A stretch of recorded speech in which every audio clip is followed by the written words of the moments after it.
오늘의 주요 뉴스입니다. 오늘 0시 기준 코로나19 신규 확진자가 석 달여 만에 다시 10만 명을 넘었습니다. 입국자가 늘면서 해외 유입 확진자도 증가해 관련 통계 집계 이후 처음으로 500명을 넘겼습니다. 여름 휴가철 재유행이 가속화되자 방역 당국이 국민 참여를 기반한 자율적 거리두기 실천 방안을 발표했습니다. 변이 바이러스에 대응할 개량 백신의 구체적인 도입 일정 등 하반기 접종 전략은 다음 달 발표할 예정입니다. 한 환경단체가 휴대용 선풍기에서 나오는 전자파가 인체 유해한 수준이라며 얼굴에 가까이 대고 사용하지 말아야 한다고 당부했습니다. 하지만 과학기술정보통신부는 환경단체 기준이 적절하지 않다고 반박하면서 이번 조사 대상 제품의 전자파를 직접 측정해 결과를 공개하겠다고 밝혔습니다. 스타벅스가 여름철 행사 상품으로 나눠준 가방에서 발암성 물질이 검출됐다는 사실을 미리 알고도 이벤트를 강행한 것으로 드러났습니다. 스타벅스는 현재 원하는 사람에 한해서 무료 음료 석 잔으로 바꿔주고 있지만 이번 논란에 대한 책임은 피하기 어려워 보입니다. 올해 알프스 지역 빙하가 역대 가장 빠른 속도로 녹아서 60년 만에 가장 큰 폭으로 크기가 줄었습니다. 기후변화로 인해 알프스 산맥의 평균 기온이 빠르게 오르기 때문인데 온실가스 배출이 지금처럼 계속되면 2100년에는 알프스 빙하의 80%가 사라질 거란 분석도 나왔습니다.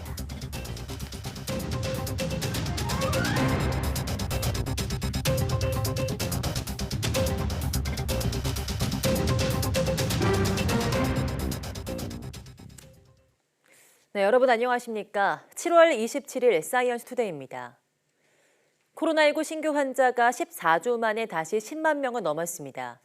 오늘 0시 기준 코로나19 신규 확진자는 어제보다 900여 명 증가한 10만 285명으로 집계됐습니다. 한 주 전보다는 2만 3천여 명, 두 주 전보다는 6만여 명 늘었습니다. 신규 환자가 10만 명을 넘은 것은 지난 4월 20일 이후 14주 만입니다. 신규 환자 가운데 해외 유입 사례는 532명으로 일주일 만에 최대치를 경신했고 관련 통계 이후 처음으로 500명을 넘어섰습니다. 여름 휴가철 재유행이 이처럼 가속화되자 방역 당국은 국민 참여를 기반으로 하는 자율적 거리두기 실천 방안을 발표했습니다.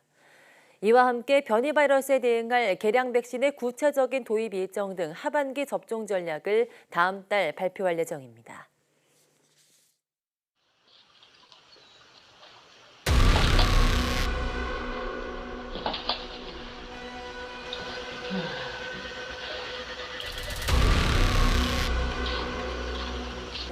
This heat is crazy. Seen a lot of people pass out with this heat.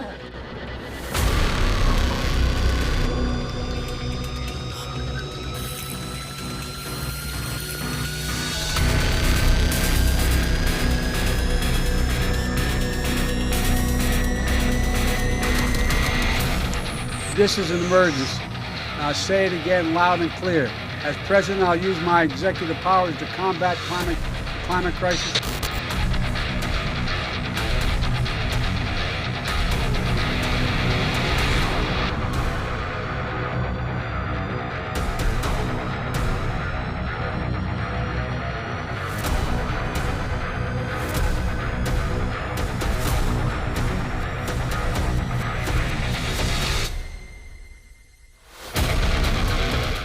The climate crisis really is a genuine emergency, and tackling it is utterly essential.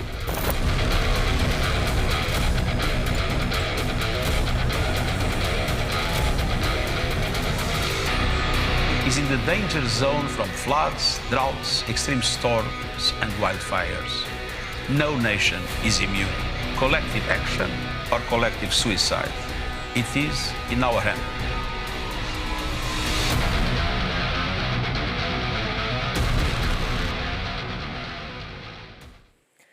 네, 기후변화로 인한 재앙급 날씨들을 영상으로 보셨습니다. 올해는 알프스 지역 빙하도 역대 가장 빠른 속도로 사라지고 있습니다. 지난 겨울엔 적설량이 부족했고 올 여름엔 최악의 폭염까지 찾아오면서 빙하가 맥없이 녹아내리고 있습니다. 강성욱 기자입니다. 스위스 알프스 산맥에서 최대 규모를 자랑하는 모테라치 빙하입니다. 겨울철 적설량과 여름철에 녹은 빙하의 양을 분석하면 빙하의 규모가 얼마나 변화했는지 가늠할 수 있습니다. 요즘은 하루에 5cm씩 경계선이 후퇴하고 있습니다.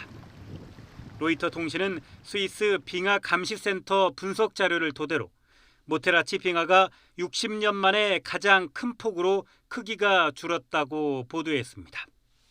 So at the first stage we measured, we had about 2 meters of melt, and the most extreme year since we have been measuring was 1 meter per year.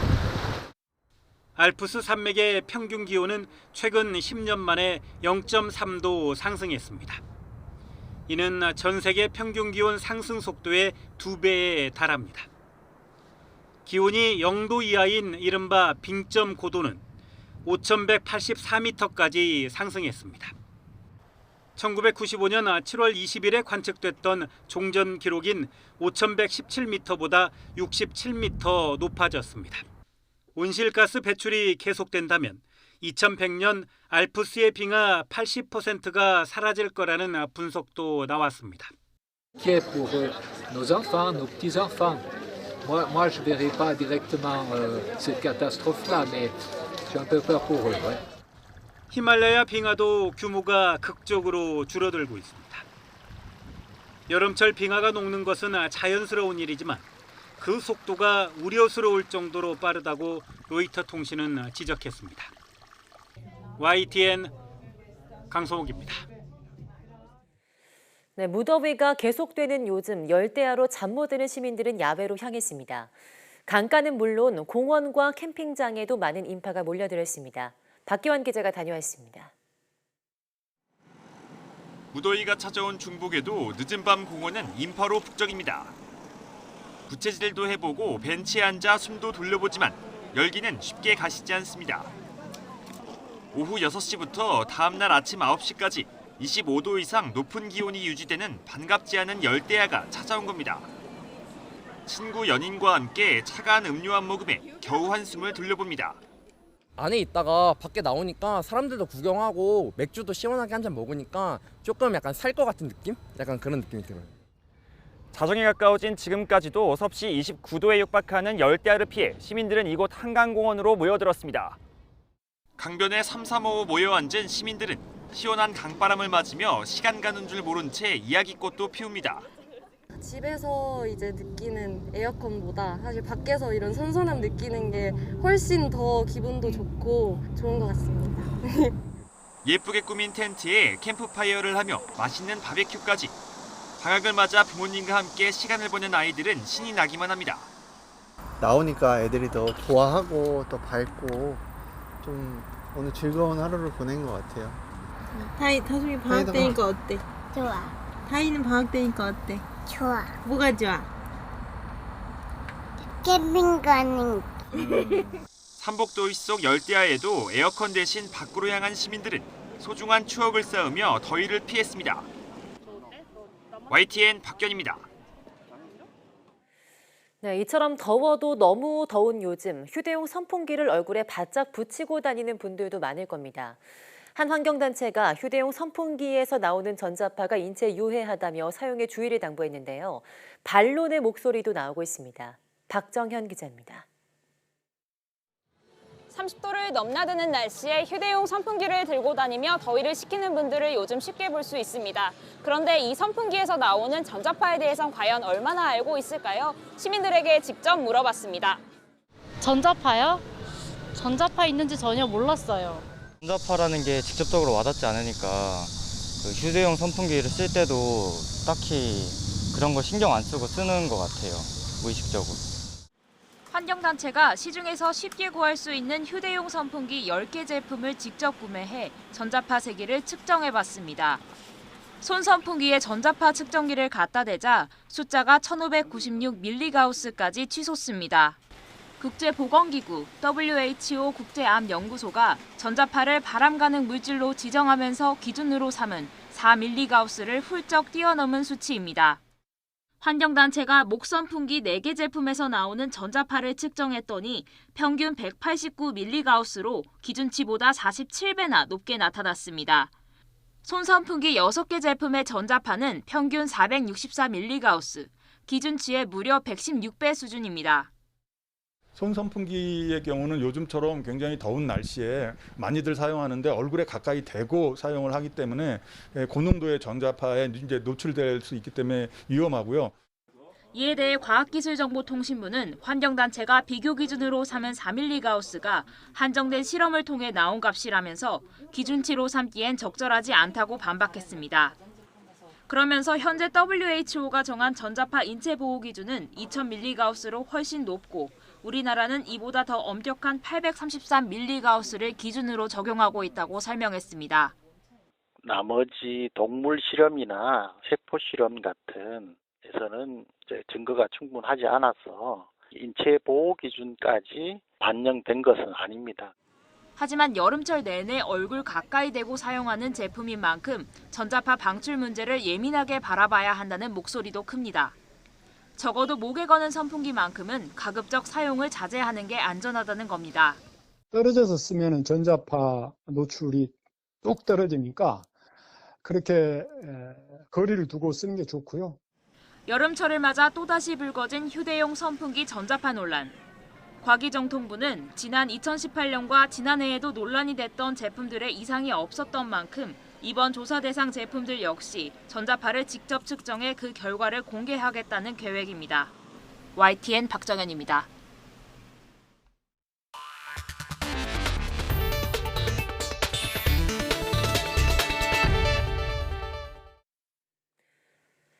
네, 스타벅스가 여름철 행사 제품으로 나눠준 가방에서 발암성 물질이 검출됐다는 폭로성 글이 인터넷에 올라와 논란이 되고 있습니다. YTN 취재진은 이 부분을 오래전부터 취재해왔는데요. 스타벅스는 이벤트 전에 검사 결과를 제대로 살피지 않았고 이벤트 기간에는 발암성 물질이 검출됐다는 사실을 알고도 가방을 계속 나눠준 것으로 취재 결과 드러났습니다. 황윤태 기자가 단독 보도합니다. 스타벅스가 여름철 한정판으로 내놓은 가방입니다. YTN이 최근 이 가방에서 이상한 냄새가 난다는 제보를 받고 한 연구기관에 시험을 의뢰했는데 갑자기 이 기관에서 검사를 진행할 수 없다는 답변을 받았습니다. YTN이 검사를 의뢰한 직후 연구기관 직원이라고 밝힌 사람이 인터넷 커뮤니티에 스타벅스 가방에서 포름알데히드가 검출됐다는 글을 올려 파장이 커졌던 겁니다. 포름알데히드는 1급 발암물질로 알려져 있습니다. 그래서 저희가 어떠한 결과를 내더라도 지금 굉장히 좀 입장이 난처한 상황으로 갈 수밖에 없지 않냐라는 판단이 좀 들었던 게 사실이고요. 스타벅스는 이런 정황을 오래전부터 알고 있었던 것으로 확인됐습니다. 냄새가 난다는 민원이 제기되자 이달 초 가방 제조사에 성분 검사를 지시한 겁니다. 가방 제조사는 국가공인 시험기관 여러 곳에 검사를 의뢰했는데 제품 일부에서 포름알데히드가 검출됐다는 통보를 받았고 이 사실을 스타벅스에 알렸습니다.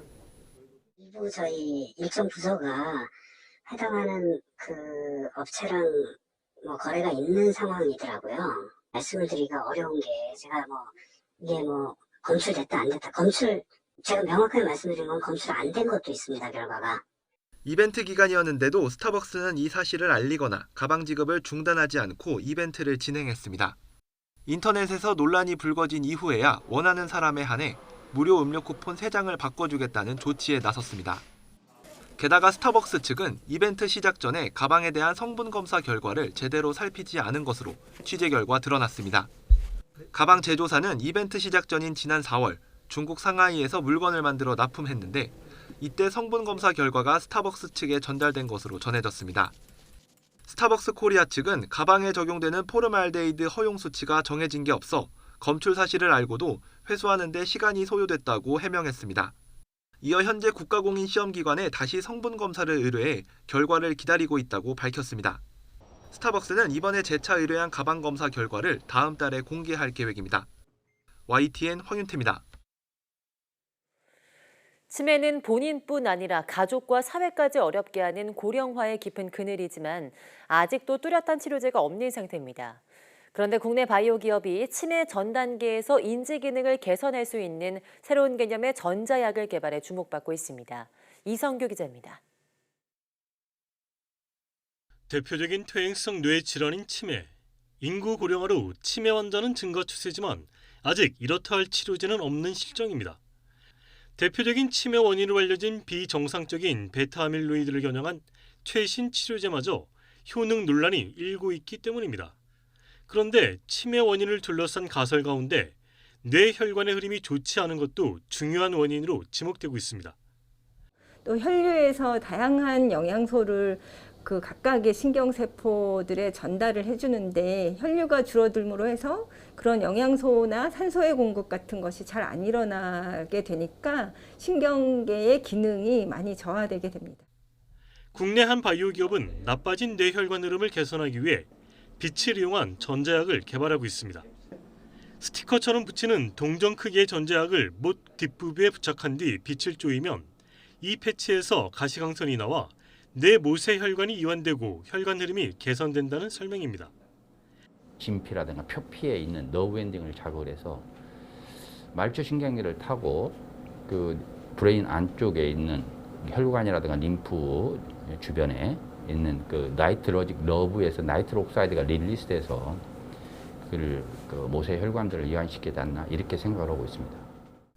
연구진은 치매 전 단계인 경도인지장애 환자를 대상으로 소규모 임상시험을 진행한 결과 인지평가의 하나인 K-목화 검사에서 유의미한 인지기능 향상을 확인했다고 덧붙였습니다.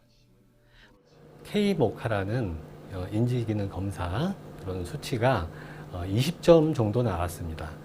중재 후에는 22점 정도 나왔습니다. 1점을 올리기가 굉장히 어렵다고들 알려져 있습니다. 2점 이상 올렸다는 것은 상당히 효과가 있다고. 또 인지기능과 관련된 뇌 전두엽 부분에 혈류가 개선된 점도 확인했습니다. 이를 바탕으로 본격적인 임상시험을 진행할 계획입니다. 현재까지 효능이 있는 치매 신약이 없는 가운데 치매 전 단계에서 병의 진행을 막을 수 있는 전자약이 개발된다면 치매 환자 감소에 큰 도움이 될 전망입니다. YTN 사이언스 이성규입니다. 네, 여름 휴가철을 맞아 여행 가시거나 계획하시는 분 많으실 텐데요. 자동차를 이용하실 때는 꼭 전좌석 안전띠를 착용하셔야 합니다. 안전띠를 매지 않을 때 사망률이 맨 경우보다 최대 6배 높다고 합니다. 고재영 기자입니다. 경찰이 안전띠 단속을 하고 있습니다. 단속한 지 얼마 안 돼 위반 차량이 속속 적발됩니다. 적발된 운전자는 습관 때문에 안전띠 매는 것을 깜빡했다고 말합니다. 습관 때문에 그랬는데 잘 매도록 할게요. 바로 휴게소에 나왔거든요. 그래서 그냥 깜빡하고 있었습니다. 휴가철인 만큼 렌터카도 잇따라 적발됩니다.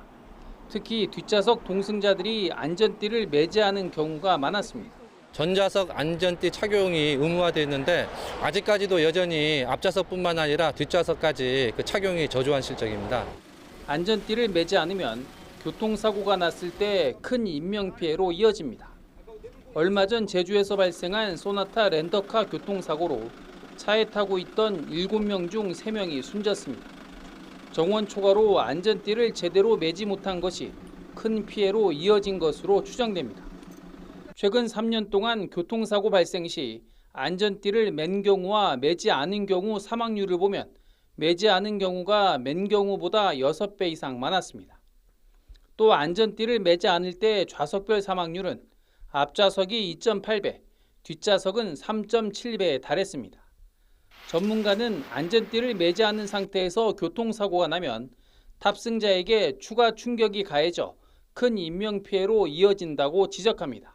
차량 안에서 서로 뒹구는 형식의 교통사고가 나다 보니까 1차적인 차량 충격 외에도 2차적으로 내부에서의 충격을 많이 볼 수 있다는 것, 그것이 가장 큰 문제라고 볼 수 있겠습니다.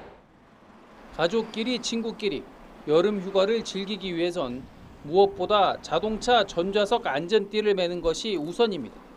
YTN 고재영입니다.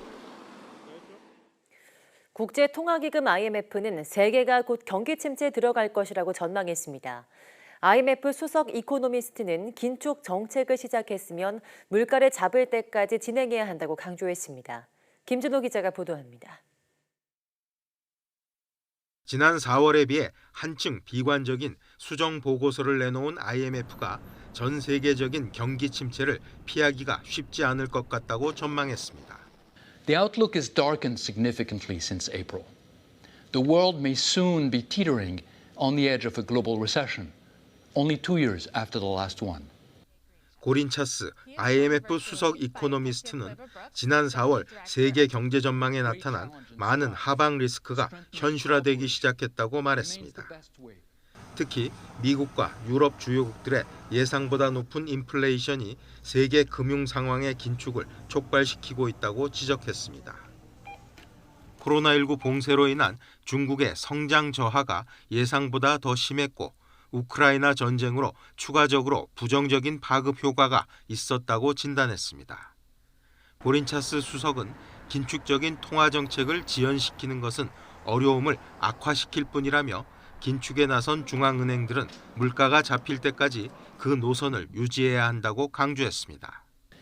Now, inflation at current levels represent a clear risk for current and future macroeconomic stability, and bringing it back to central bank targets should be the top priority for policymakers. IMF는 우크라이나 침공 이후 서방의 각종 제재를 받고 있는 러시아의 올해 경제 성장률을 4월 전망치보다 2.5%포인트 오른 마이너스 6.0%로 조정했습니다. 고린차스 수석은 금융 부문을 안정시키려는 러시아의 조처가 경제 지탱에 도움을 줬고 전망치를 소폭 상향하는 요인이 됐다고 평가했습니다. YTN 김준호입니다. 소비자들이 예상하는 물가 상승률인 기대 인플레이션율이 역대 최대치를 기록한 것으로 나타났습니다. 반면 경제 상황에 대한 부정적 인식으로 소비 심리는 빠르게 얼어붙고 있습니다. 강희경 기자가 보도합니다. 한국은행의 사상 첫 빅스텝에도 불구하고 소비자들의 물가 상승률 전망은 역대 최대치를 기록했습니다. 이번 달 기대 인플레이션율은 지난달보다 0.8%포인트 오른 4.7%로 집계됐습니다. 최대폭으로 뛰었던 전달보다 오름폭이 더 컸고 수치 자체로도 지난 2008년 금융위기를 뛰어넘는 수준입니다. 물가 상승에 대한 기대가 커지면 실제로 상품이나 서비스 가격도 올라서 물가 상승을 부추길 우려가 있습니다. 임금 인상 압력이 커지고 그에 맞춰 물가가 또 올라가는 악순환이 반복될 수도 있습니다. 기대 인플레이션이 4%를 넘는 이 상황은 경기와 관련 없이 물가부터 먼저 잡아야 되기 때문에 물가 우선으로 갈 수밖에 없다. 반면 소비 심리는 빠르게 위축되는 모습입니다. 이번 달 소비 심리 지수는 86으로 지난달보다 10.4포인트 떨어졌습니다. 지수가 100보다 높으면 소비 심리가 낙관적이라는 뜻인데 비관적 심리가 더 커진 겁니다.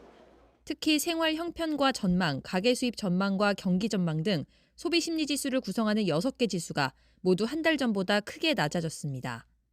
물가 상승의 효과로 인해서 사람들이 실질적인 구매력이 많이 약해졌다. 이에 따라서 수요가 위축됐다는 이야기를 할 수가 있겠고요. 긴축적 통화 정책이 효과를 발휘하면서 수요를 위축시키는 데 역할을 하고 있다. 한국은행은 기준금리 인상 효과가 충분히 반영되지 않은 것으로 보인다고 설명했습니다. 하지만 금리만 크게 올린 채 물가는 잡지 못하고 소비 심리만 위축시킨다면 경기 침체에 빠질 수 있다는 우려가 나오고 있습니다. YTN 강희경입니다.